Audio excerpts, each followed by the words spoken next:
There was a moment, late in the summer of 2022, when the most consequential transfer of power in modern British history happened in complete silence. No ceremony. No announcement. No headline captured it cleanly. The world was watching a coffin draped in a royal standard moving slowly through the streets of Edinburgh, and while every camera on Earth pointed at that procession, something else happened entirely. Something that would take years to fully detonate. A billion-dollar empire changed hands. And the man who received it had been waiting, quietly, carefully, without a word to anyone, for almost his entire life. What Prince William did with that power the moment he finally held it tells you everything about who he really is beneath the composure and the carefully managed public image. Because William did not celebrate. He did not make speeches. He did not hold a press conference about his vision for the estate he had just inherited. He did something far more deliberate. He opened a financial document that almost nobody in Britain ever reads, and he removed a single name from it. That removal sent a message through the royal family that hit harder than any public confrontation ever could have. And Camilla, sources say, felt it like a door being locked from the outside. To understand what William just did, and what he is preparing to do next, you have to go back to the beginning. Not the beginning most people know. The other one. On the 8th of September, 2022, Queen Elizabeth II died at Balmoral Castle in Scotland. In the seconds that followed, before the official announcement had even been drafted, British constitutional law did what it always does. It moved automatically, invisibly, and without sentiment. Charles became king. That part the world understood immediately. But something else happened in that identical moment, something the television cameras never found a way to show, something the morning newspapers buried beneath the tributes and the grief. William, aged 40, became the Duke of Cornwall. And with that title came something that almost defies comprehension when you look at it clearly. The Duchy of Cornwall is one of the oldest and most powerful private estates on Earth. It is worth $1.2 billion. It covers 135,000 acres spread across 23 counties in England and Wales. It encompasses nearly the entire Isles of Scilly. It includes half of Dartmoor. Ancient farms. Historic castles. Hundreds of tenant properties. Holiday cottages. Centuries of accumulated investment. The estate was created in 1337 by King Edward III for his son and heir, and the rule attached to it has never once changed in nearly 700 years. It belongs to the monarch's eldest son. It passes the moment the throne changes hands. No negotiation. No ceremony. No possibility of interference. It was now William's. Every acre. Every building. Every contract. Every paycheck flowing out of it. By 2025, that estate was generating $30 million a year, and William was paying tax on it voluntarily, because the law did not even require him to. But the income was almost beside the point. What mattered was the structural reality beneath it. Edward III had designed the duchy specifically so that heirs could never be financially controlled or pressured by the reigning monarch. William owning it meant he answered to nobody. Not Parliament. Not the institution. Not his father. And not Camilla. That last point is the one she had not fully accounted for. The one she perhaps believed she had managed around. Because for 20 years, while Charles held this estate and its income, Camilla had been quietly threading her own family into its fabric. And she had done it so gradually, so carefully, that it had almost become invisible. But you need to understand what Camilla built before you can understand what William took apart. Because his actions were not impulsive. They were not emotional. They were the answer to something.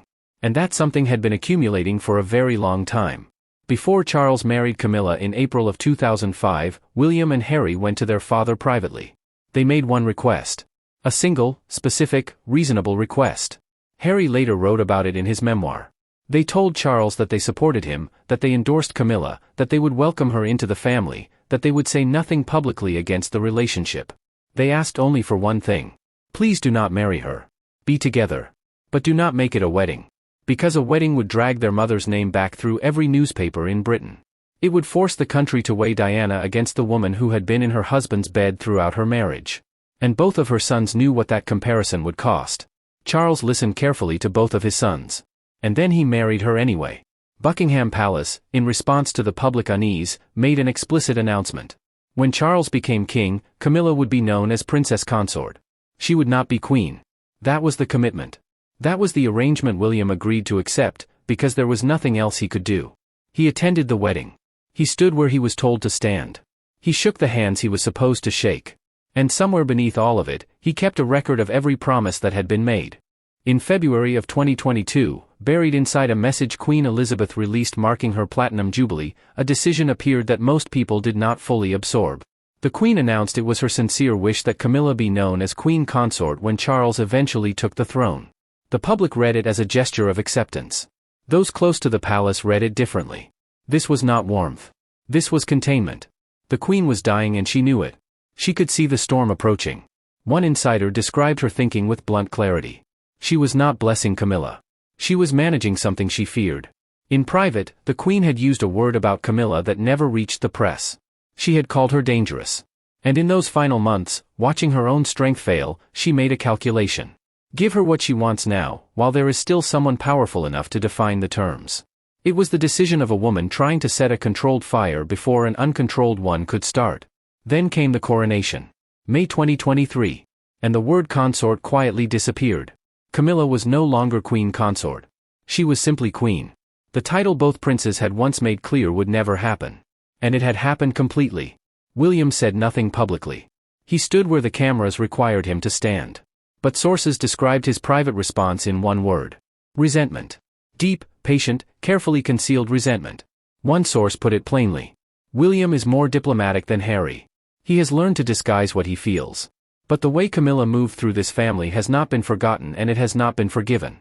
And the resentment was not only about the title. It never was. Camilla had built something inside this family that went far beyond a name. She had constructed an operation.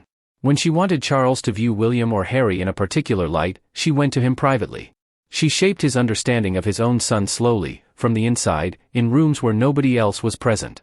Royal biographer Christopher Anderson documented precisely this, noting that Camilla made a practice of feeding Charles her private assessments of the princes, their shortcomings, their missteps, their motivations.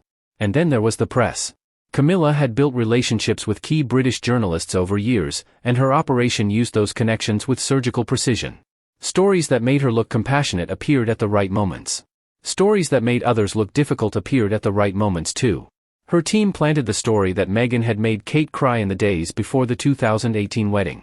Everyone inside the palace knew it was fabricated. Charles's office refused to correct it. William and Harry went to their father directly and told him what his communications team was doing. Charles shouted that William was being paranoid. The story stayed in circulation and did its damage. Camilla had built a system where every door led back to her.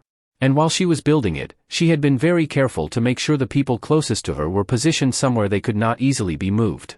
Inside the Duchy of Cornwall, collecting a royal paycheck for the better part of 2 decades, was a woman named Annabel Elliot, Camilla's younger sister. Annabel had been engaged in 2005 to design interiors for duchy properties, holiday cottages on the Isles of Scilly, rooms at Restormel Castle, the Lwyney estate in Wales, a converted barn at Dumfries House that became a lavish guest venue for weddings and private events. She was genuinely talented. In 2014 she was named among the 5 most influential female interior designers in Britain. Her work was real and it was woven through some of the most significant properties in the entire royal collection. But she had not received the contract through any competitive process. There was no tender. No shortlist. No evaluation of alternatives. She received it because her sister had married the man who owned the estate. That was the entirety of the arrangement. For 20 years, it held perfectly. Until the morning it became William's estate instead of Charles's. There is one detail beneath all of this that has never been widely examined, and it is the detail that makes the whole arrangement almost impossible to look at cleanly. Years before any duchy contract existed, before any of it, when Charles was still married to Diana and the affair with Camilla still had to be hidden from the world, there was a house in Dorset. A quiet country property in a village called Stoke Abbot. Isolated. Private. Screened from any attention. That house belonged to Annabel. And that house was where Charles and Camilla met, weekend after weekend, for years, while Diana was somewhere else in the world, quietly disappearing from the inside. Diana described what it felt like in her own words. 3 people in a marriage. Staff remembered her pulling them aside, fear visible in her eyes, asking in a low voice whether she was beautiful enough. When they said yes, she would shake her head. "Don't lie to the princess," she would say. Like a girl who already knew the answer and had simply wanted someone to contradict it. There were nights when staff heard crying from her room in the early hours of the morning. Nights she slept entirely alone in one of the grandest buildings in the world, completely hollow, completely invisible. Annabel's house gave that affair its cover. And years later, after everything had come out, after Diana was gone, Annabel was being paid from the estate connected to Diana's eldest son. William knew this. He had always known it. The moment William became Duke of Cornwall, he knew precisely what he was going to do. He did not call a meeting. He did not contact Camilla. He did not issue any kind of statement. He simply waited for the duchy to publish its routine annual accounts, a document so dry, so technical, so removed from public attention that almost nobody outside royal financial circles ever opens it, and when it appeared, Annabel Elliott's name was not in it. 20 years ended without a single public syllable. A royal expert described it with the kind of careful language people use when they are trying not to say the full thing. She said William had taken Annabel off the payroll and that this had caused a few ripples. A separate royal source was considerably less careful. That source said William wanted to cut away the royal hangers-on and reduce the arrangements his father had built up during his time managing the estate. Cut away the royal hangers-on. That was the phrase. That was what William thought of the entire arrangement. At the same moment Annabel disappeared, William was filling those positions with people he had selected himself. His personal friends. Godparents to his children. The message required no translation. Out went Camilla's family. In came William's people. The financial numbers were almost irrelevant. Annabel had been paid somewhere between £19,000 and £82,000 a year. Against $1 billion estate, those figures are rounding errors. The meaning was not financial. The meaning was territorial and it was total. And it was not the only message William sent. Sandringham at Christmas is one of the oldest and most important traditions in the British monarchy. The family gathers there every year. It is the kind of ritual that defines institutions, the kind that gets handed down through generations without question. Camilla decided to invite her son Tom Parker Bowles, from her first marriage, to the family Christmas gathering there. Reports emerged that William made his position clear with complete calmness. He would not attend the main lunch if Tom was present. Camilla invited Tom anyway. Tom came. William did not attend. He spent Christmas at Anmer Hall with Kate and their children, on the Sandringham grounds but apart from the gathering, making his position visible without raising his voice once. Camilla had engineered the future King of England out of his own family Christmas at an estate he will one day own. And she had done it by simply refusing to move. Then in September of 2025, during Donald Trump's state visit to Windsor Castle, something happened that the whole world saw and could not quite explain. Kate was in natural, easy conversation with Melania Trump. The two women were connecting warmly. Camilla stepped in from the side. What followed lasted less than a second. A raised hand. A short, firm gesture in Kate's direction. The meaning was immediate and unmistakable to everyone who watched it. Move. Step back. This moment belongs to me. A body language expert described it as pulling rank, almost as though she were shooing her away. The clip traveled everywhere. Millions watched it, slowed it down, watched it again. Because what it showed was deeply uncomfortable. The Queen appearing to dismiss the future Queen in public, in front of world leaders, without a trace of hesitation. Behind the scenes, according to sources, William's response was quiet and absolute. That crossed a line. Meanwhile, in private, Charles, still fighting cancer, had begun having conversations with his son about what would happen after he was gone. The message was personal and urgent. Leave Camilla alone. Protect her. Do not push her out. A dying man spending what may be his final years trying to secure his wife's future by appealing to the one person who has the power to dismantle it. William's answer has not come in words. It has come in payroll reports. In Christmases spent at a distance. In the names he chose to surround himself with. And now it is coming in the form of something that Camilla, sources say, has only recently begun to fully grasp. Sandringham House and Balmoral Castle are not government properties. They are not managed by the Crown Estate. They are privately owned, the way any family home is privately owned. Elizabeth inherited both from her father. When Elizabeth died they passed to Charles. When Charles dies they pass to William. Balmoral is valued at $140 million. Sandringham at $65 million. Together, more than $200 million in private property that Camilla currently moves through as though it belongs to her. None of it does. Not in any legal document. Not in any sense that survives Charles. William was 15 years old and staying at Balmoral when his father came to his room before dawn in August of 1997. Diana had been killed in Paris. William and Harry walked those grounds that morning as boys who had just lost everything that made them feel safe. There is one detail buried in that morning that has never fully faded. When Charles received the news from Paris, the first call he made was not to the Queen, who was also at Balmoral. It was to Camilla. She told him Diana would be fine. Then he called back. And she was the first person outside Paris to know. Camilla walks those grounds now as queen. William will own them the moment his father is gone. When that moment comes, the transfer is automatic. Instantaneous. Identical in mechanism to the moment William became Duke of Cornwall in September of 2022. He becomes king. Kate becomes queen. And Camilla loses the title queen entirely, because it passes to Kate. She would become Queen Dowager. A step back that the entire world will register simultaneously. But the title is only the beginning. Her access to every home she currently occupies depends entirely on what William extends to her. There is no legal protection. No document that guarantees her continued presence at Balmoral or Sandringham or anywhere that was built around Charles.